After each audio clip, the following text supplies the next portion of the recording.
मला थोडक्यात सांगायचे आमदार म्हणजे काय, आमदार कशासाठी निवडतात, आमदार निवडल्यानंतर तुमचे काय कल्याण करू शकतो, तुमच्यासाठी काय निर्णय घेऊ शकतो.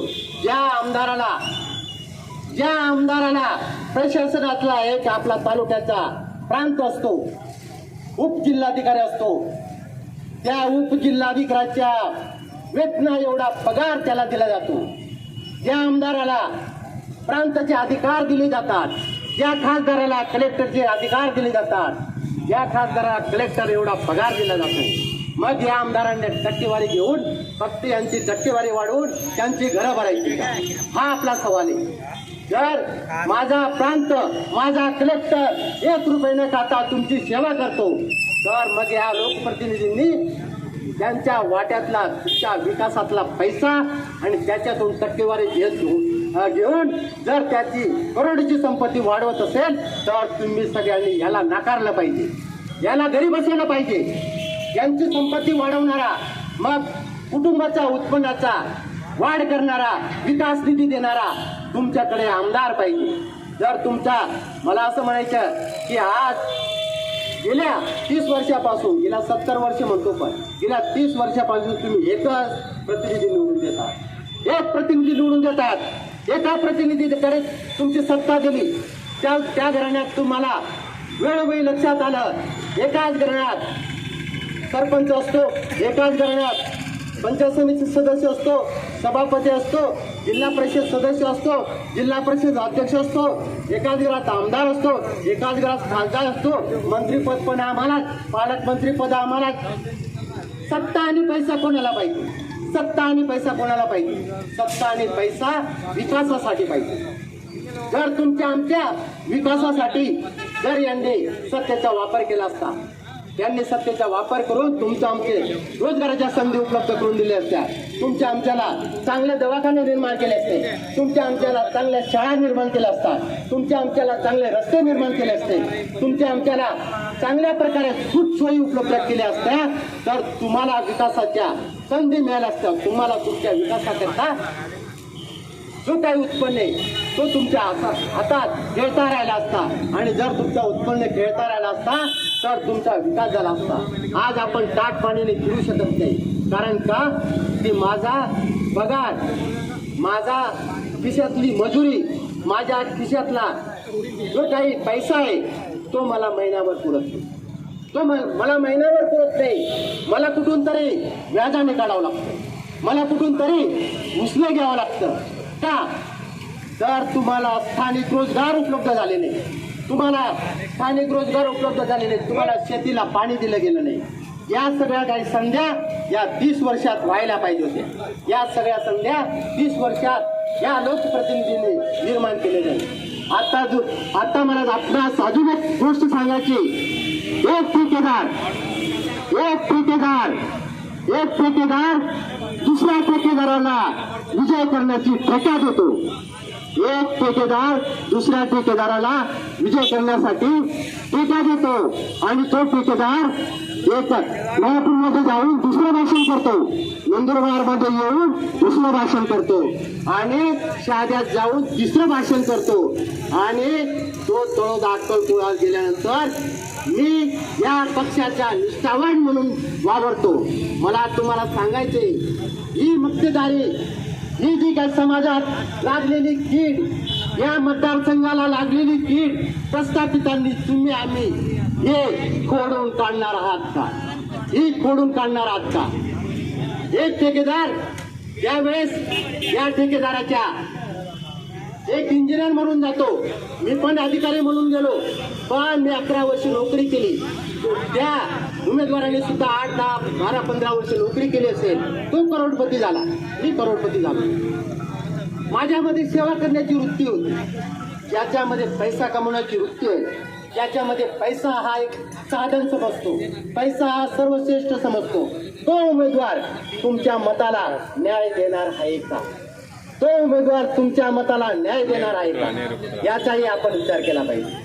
म्हणून मी सांगतो, या नंदुरबार विधानसभेत बीजेपी असो किंवा तुमचा महाविकास आघाडीच्या काँग्रेसचा उमेदवार असो, या दोघा उमेदवारांची व्यथा आणि कथा तुम्ही आम्ही ऐकली.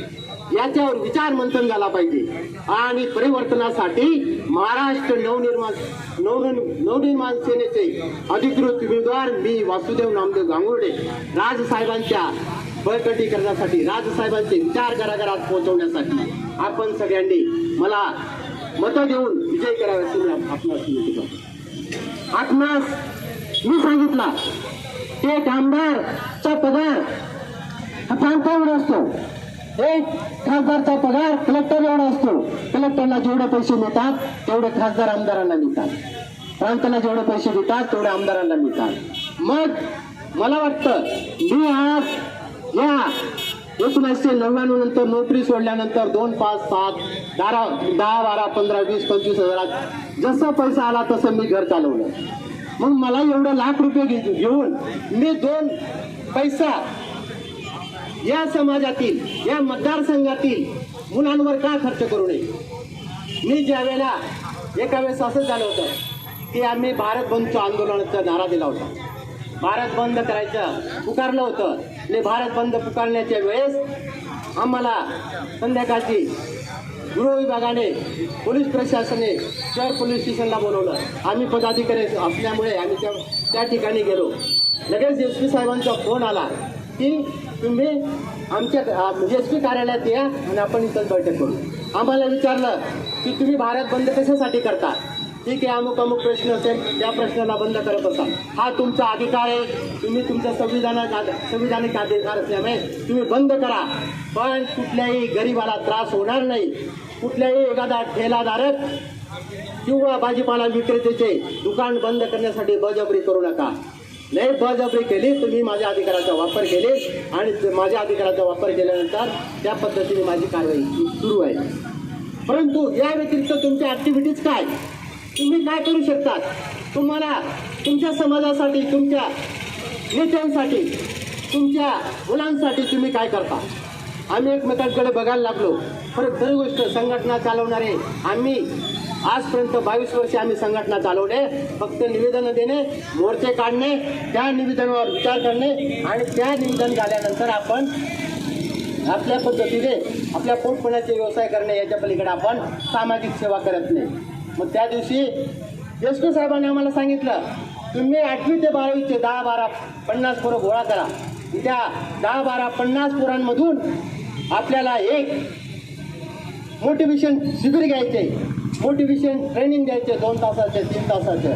आणि मी त्यांना त्या मोटिवेशन, त्यांना गुणात्मक दर्जा कसा वाढवावा यासाठी त्यांना आम्ही 2 तासासाठी ते लेक्चर देईल, त्यांना मार्गदर्शन करेन, त्यांना सल्ला देईल. तर तुम्ही 50 पोरं गोळा करू शकतात का. मग त्यावेळेस आम्ही सगळ्यांनी विचार केला. हे सगळं सांगितलं असताना त्यावेळेस आजपर्यंत आम्ही SP साहेबांकडे गेलो नाही, 50 पोरं आमच्याकडे जमले नाही.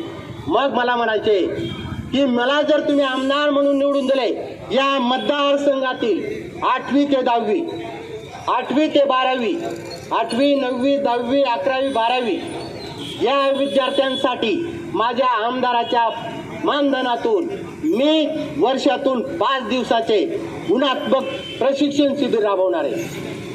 ते प्रशिक्षण शिबिर राबवण्यासाठी मला या 50,000 विद्यार्थ्यातून मला फक्त 8वीला 100 पोरं पाहिजेत, 9वीला 100 पोरं पाहिजेत, 10वीला 100 पोरं पाहिजेत, 11वीला 100 पोरं पाहिजेत, 12वीला 100 पोरं पाहिजेत. या 100 पोरांना गुणात्मक चाचणीसाठी एक राष्ट्रपुरुषाचे 100 ते 150 पानाचे पुस्तक दिले जाईल, एक जनरल नॉलेजचे 100 ते 150 पानाचे पुस्तक दिले जाईल. प्रत्येकातून 100 मार्काची गुणात्मक पेपर तयार केलं जाईल आणि सगळ्या शाळांमध्ये या पोरांच्या गुणात्मक चाचणी घेतली जाईल आणि त्याच्यातून 8वीचे 100, 9वीचे 100, 10वीचे 100, 11वीचे 100, 12वीचे 100 असे 500 पोरांना एका वर्षात मी 5 दिवसांचे शिबिर घेईल. 12वीचे पोरगा पास झाल्यानंतर परत 8वीच्या पोरांचं शिबिर घेईल आणि तो खर्च माझ्या 5 वर्षाच्या कालावधीत मला मिळणाऱ्या मानधनातून करणार आहे. हे कशासाठी करायचं, कोणासाठी करायचं. माझ्या मतदार राजांच्या मुलांना 12वी नंतर रोजगाराच्या ज्या काही संधी उपलब्ध होतात, 12वी नंतर काय व्हायचं, डॉक्टर व्हायचं, इंजिनियर व्हायचं, वकील व्हायचं, तहसीलदार व्हायचं, प्रांत व्हायचं, क्लर्क व्हायचं किंवा कलेक्टर व्हायचं किंवा SP व्हायचं. या ज्या काही संधी आहेत त्या तुम्हाला 12वी नंतर, डिग्री नंतर प्राप्त होतात. तर त्या संध्या उपलब्ध होण्यासाठी तुम्हाला 8वी ते 12वीचा जो अभ्यासक्रम आहे तो अभ्यासक्रम त्या अभ्यासक्रमातून तुम्हाला नीट आणि CET परीक्षा दिली जाते. त्या नीट आणि CETचा अभ्यास या 5 वर्षात 100 अशा 500 पर्यंतच्या म्हणजे जवळजवळ 5 वर्षात 900 पर्यंतची तयारी केली जाईल. आणि मला असं बघायचं आहे की प्रत्येक गावात एक तर तहसीलदार दिसला पाहिजे, प्रत्येक गावात एक तर प्रांत दिसला पाहिजे, प्रत्येक गावात एक तर डॉक्टर दिसला पाहिजे, प्रत्येक गावात एक तर इंजिनियर दिसला पाहिजे, प्रत्येक गावात एक तरी कलेक्टर निर्माण झाला पाहिजे. अशी माझी भावना आहे. त्या भावनेतून मी मतदारांचा आदर करणार आहे. आश्वासित माझा हा रोजगार आहे. हे केव्हा मी पूर्ण करणार, हे केव्हा मी सांगणार, हे केव्हा मी तुमच्या सेवेसाठी येऊ शकतो. तर तुमचं एक मत तुमच्या मुलाचं भविष्य घडू शकतं. तुमचं एक मत तुमच्या मुलाला डॉक्टर बनू शकतो, तुमच्या मुलाला कलेक्टर बनू शकतो, तुमच्या मुलाला प्रांत बनू शकतो, तुमच्या मुलाला तहसीलदार बनू शकतो. तर या संध्या आहेत, या संध्या उपलब्ध करून देण्यासाठी, विधिमंडळात मला पाठवण्यासाठी, विधानसभेत पाठवण्यासाठी आपल्या एका मताची गरज आहे. प्रत्येकाने ठरवलं पाहिजे, प्रत्येकाने राजकीय दहशतून बाहेर पडलं पाहिजे, प्रत्येकाने लालूच मोह मायापासून दूर राहिलं पाहिजे. जर हे जी कळकळे ही जे आहे, कारण मी 22 वर्ष तुमच्या आमच्या समाजात सामाजिक कार्य करणारा पदाधिकारी आहे. या पदाधिकाऱ्यांच्या ज्या काही भावना असतात मी तुमच्या समोर मांडल्या. लोकप्रतिनिधी आणि राजकीयांच्या भावना गेंड्याच्या कातडीच्या असतात. त्यांना भावना नसतात, त्यांच्या भावना मेलेल्या असतात. असं मी माझ्या डोळ्यांनी बघितलेलं आहे. कारण मी या नंदुरबार जिल्ह्यात प्रथमच एकलव्य शिक्षण योजनेखाली गुजरातमध्ये जाणाऱ्या आदिवासी मुलांसाठी, ऊसतोड करणाऱ्या मुलांसाठी शाळा चालवल्या. त्या शाळा चालवत असताना जो काही पैसा आहे तो माझ्या घरचा वापरला, तो काही पैसा आहे तो माझ्या शिक्षकांनी दिला, तो काही पैसा माझ्या कर्मचाऱ्यांनी दिला. त्याच्यावर करोडो रुपये माझे खर्च झाले. त्या करोडो रुपयातून त्या गुजरातमध्ये जाणाऱ्या विद्यार्थ्याला गेल्या 2002 ते 2009 पर्यंत मी शाळा चालवल्या. त्या शाळांना माझे करोडो रुपये खर्च झाले. कारण गुजरातमध्ये जाणारा आदिवासीचा मुलगा शाळेत 4 महिने शिकतो. त्या शाळेत 4 महिने शिकल्यानंतर दसऱ्या दिवाळीला ते बाहेर पडतात. 4 महिन्यात शाळेत गेलेला विद्यार्थी दसरा दिवाळीला गुजरातमध्ये जात असताना त्याचा पोरगा त्याच्यासोबत जातो. 4 महिने शाळेत गेलेला विद्यार्थी पुढचे 40 वर्ष शाळा शिकू शकत नाही. बाप मजूर, मुलगा मजूर. ह्या ज्या काही समस्या आहेत त्या समस्या सोडवण्यासाठी आदिवासी विकास मंत्री असलेला आपला लोकप्रतिनिधी, आपला आमदार, आपला मंत्री यांनी मी जवळजवळ 9 वर्ष शाळा चालून करोडो रुपये खर्च करून यांनी मला त्या शाळा मंजूर करून दिल्या नाही. म्हणजे माझं जाऊ द्या, मला दिलं नाही, माझं म्हणणं काय होतं, मला नका द्या, कोणालाही द्या, सरकारी योजना करा, परंतु ह्या शाळा चालू ठेवा. पण त्यांना आदिवासी मेला तरी चालेल, आदिवासी मजुरी केला तरी चालेल, आदिवासी जगला नाही तरी चालेल, परंतु या मजुराच्या मुलांनी शिक्षण नाही घेतलं पाहिजे. अशी व्यवस्था या प्रस्थापित राजकारण्याने 30 वर्षात निर्माण केल्या. हे जे काही हे मी अनुभवलेले, हे जे दुखणे मी सहन केलेले, हे दुखणं लोकांना माहिती आहे. याच्यासाठी मी आपणास आश्वासित करतो, राजकारणाच्या बाजूला ठेवा, पण एका मताचा सगळ्यांनी आदर केला पाहिजे, एका मताची किंमत केली पाहिजे. तुमच्या मतावर तो करोडपती होणारा जर लोकप्रतिनिधी असेल तर तो गेंड्याच्या कातडीचा आहे, त्याला कुठल्याही भावना नाही, असं माझं ठाम मत आहे. आपल्या नंदुरबार जिल्ह्यात शिक्षण शुल्कातून करोडो रुपये कमवतात. मग यांना सांगायचंय की तुम्हाला शिक्षण व्यवस्था का सुधारता येत नाही, तुम्हाला या शिक्षण व्यवस्थेमध्ये बदल का करता येत नाही. शासनाचे जर करोडो रुपये तुम्हाला मिळत आहेत, मग त्या आदिवासी पोरांचं त्यांना लिहिता वाचता आणि पुढचं 12वी नंतरचं शिक्षण का पूर्ण करू शकत नाही. या काही समस्या आहेत, या समस्या जटिल आहेत. आणि त्यांनी अल्पसंख्याक दर्जा निर्माण करून तुमच्या आमचं सगळ्यांचं आरक्षण रद्द करून टाकलेले. या आरक्षण रद्द केल्यामुळे यांचे रेट जनरल लोकांपर्यंत पोहोचलेले.